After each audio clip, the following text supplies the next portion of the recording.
Hello students, हमने अभी तक एनिमल सेल और प्लांट सेल जो है वो डिस्कस कर लिया है कि एनिमल सेल और प्लांट सेल में कौन कौन से पार्ट्स प्रेजेंट होते हैं। आज हम फिर से इसी चीज़ को रिवाइज करेंगे।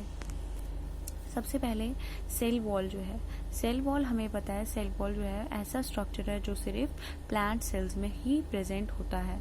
तो हम इसे इस तरीके से शो करेंगे, ठीक है। ये हमारे पास सेल वॉल है और ये यहाँ पे प्रेजेंट नहीं होता है। और सेल वॉल का हमारे को फंक्शन जो है वो पता है। सेल वॉल जो है वो क्या करता है, प्रोटेक्शन का काम करता है। एक वो प्लांट सेल्स को प्रोटेक्ट करता है against temperature variations, moisture conditions या फिर हाई स्पीड विंड्स, इन सब से प्रोटेक्ट करता है। देन हमारे पास आ जाता है प्लाज्मा मेम्ब्रेन।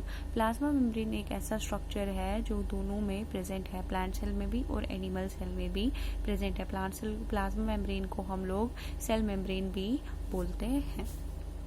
और प्लाज्मा मेम्ब्रेन जो है वो सिलेक्टिवली परमिएबल मेम्ब्रेन है, यानी वो कुछ ही चीज़ों को सेल के अंदर आने देती है या सेल से बाहर जाने देती है। This is a plasma membrane, ठीक है। ये प्लाज्मा मेम्ब्रेन है। देन हमारे पास आ जाता है माइटोकॉन्ड्रिया, ठीक है। ये रहे हमारे पास ये, और ये हमारे पास क्या है, माइटोकॉन्ड्रिया है। तो माइटोकॉन्ड्रिया इस तरीके से शो कर लेते हैं। ये हमारे पास आ जाते हैं माइटोकॉन्ड्रिया। एंड माइटोकॉन्ड्रिया जो है वो क्या है, power house of the cell कहलाते हैं।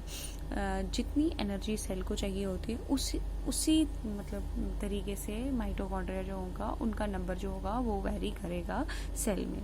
जितना अगर एनर्जी ज़्यादा चाहिए होगी सेल को तो माइटोकॉन्ड्रिया का नंबर जो होगा वो सेल में ज़्यादा प्रेजेंट होगा। देन हम बात करते हैं फर्स्ट न्यूक्लियस की, ठीक है। ये हमारे पास जो पूरा स्ट्रक्चर है ये हमारे पास क्या है, न्यूक्लियस। और न्यूक्लियस मैंने आपको कहा था nucleus is like the brain of the human. जैसे ह्यूमन ब्रेन होता है उसी तरीके से न्यूक्लियस जो है वो, जैसे ब्रेन जो है वो इंसान में जो ब्रेन काम करता है ह्यूमन में, सिमिलर काम जो है वो न्यूक्लियस जो है वो परफॉर्म करता है एक सेल में। और न्यूक्लियस में हमने ऑलरेडी डिस्कस किए थे। न्यूक्लियस में ये हमारे पास जो बाहर है न्यूक्लियर मेम्ब्रेन होता है। न्यूक्लियर मेम्ब्रेन जो होता है वो पोरस होती है, इसमें प्रेजेंस ऑफ पोर्स होते हैं similarly like the plasma membrane. इसको हम बोलते हैं न्यूक्लियर पोर। और यहाँ पे जो ये एक स्ट्रक्चर जो होता है न्यूक्लियर मेम्ब्रेन के साथ अटैच होता है, दैट इज एंडोप्लाज्मिक रेटिकुलम, ठीक है। ये वाला एंडोप्लाज्मिक रेटिकुलम जो है ये है। और यहाँ पे अंदर जो है this structure is known as nucleolus, जो दोनों में प्रेजेंट होता है। And this is a chromatin material, ठीक है। यहाँ पे हम जो जो हमारे पास लिखा हुआ हमारे को मिलता है तो उसको हम लिख सकते हैं। This is nucleus chromatin material, this is nucleolus. इनका हमने पहले ही डिस्कस किया हुआ है, इनका फंक्शन इन सब का। अब हमारे पास आ जाता है वैक्यूल।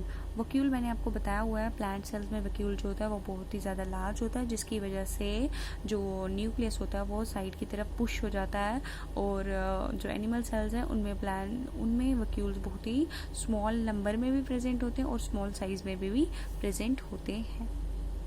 और इनका काम क्या रहता है, फूड या फिर वाटर को स्टोर करने का काम रहता है। This is vacuole. Then ribosomes present होते हैं सेल में, दोनों में प्रेजेंट होता है। राइबोसोम्स जो हैं उनको हम प्रोटीन फैक्ट्रीज कहते हैं। राइबोसोम्स जो होते हैं endoplasmic reticulum basically two types का होता है। एक हम बोलते हैं स्मूथ एंडोप्लाज्मिक रेटिकुलम और एक हमारे पास आ जाता है rough endoplasmic reticulum. Smooth endoplasmic reticulum क्यों कहते हैं, जिन पे कुछ भी प्रेजेंट नहीं होता वो स्मूथ होता है। लेकिन रफ एंडोप्लाज्मिक रेटिकुलम क्यों कहते हैं, क्योंकि कुछ जो एंडोप्लाज्मिक रेटिकुलम है इन पे राइबोसोम्स जो होते हैं वो प्रेजेंट होते हैं। प्रेजेंस ऑफ फिफ्थ स्ट्रक्चर जैसे राइबोसोम्स होते हैं। और ये राइबोसोम्स क्या करते हैं, प्रोटीन्स बना देते हैं। तो ये प्रोटीन जो है ये एंडोप्लाज्मिक रेटिकुलम के थ्रू फिर बाकी जहाँ पे भी ज़रूरत होती है वहाँ पे पहुँचाए जाते हैं। देन इज गोल्गी बॉडीज और डिक्टियोजोम्स।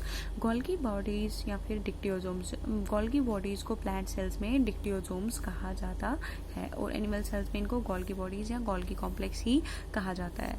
इनका काम क्या होता है, प्रोटीन्स को मॉडिफाई कर देना। एंडोप्लाज्मिक रेटिकुलम से जो जब प्रोटीन सिंथेसिस होती है, राइबोसोम्स जो प्रोटीन सिंथेसिस करते हैं, फिर वो गोल्गी बॉडीज में आ जाते हैं। गोल्गी बॉडीज में उन प्रोटीन्स की मॉडिफिकेशन होती है, उनको वापस पैकेज किया जाता है और उन पार्ट्स तक पहुंचाया जाता है जहाँ पे सेल को उसकी ज़रूरत होती है। देन हमारे पास आ जाता है लास्ट में प्लास्टिड्स। प्लास्टिड जो होते हैं वो सिर्फ और सिर्फ किन में प्रेजेंट होते हैं, this is I consider it as plant cell. तो प्लास्टिड जो होते हैं they are only present in the plant cell. ठीक है, यहाँ पे हमें ड्रॉ करना है, दिस इज प्लास्टिड, इसको हम प्लास्टिड शो करते हैं। प्लास्टिड जो है वो सिर्फ किन में प्रेजेंट होता है, प्लांट सेल में, और एनिमल सेल में प्लास्टिड प्रेजेंट नहीं होता। अगर प्लास्टिड जो होता है यूजुअली बहुत सारे पिगमेंट्स कंटेन करता है, डिफरेंट कलर्स के, लेकिन जो प्लास्टिड ग्रीन कलर का पिगमेंट कंटेन करते हैं यानी क्लोरोफिल को कंटेन करते हैं, उन प्लास्टिड को हम क्लोरोप्लास्ट बोलते हैं। और क्लोरोप्लास्ट कहाँ पे प्रेजेंट होते हैं, यूजुअली प्लांट के ग्रीन पार्ट यानी लीव्स में प्रेजेंट होते हैं। Thank you.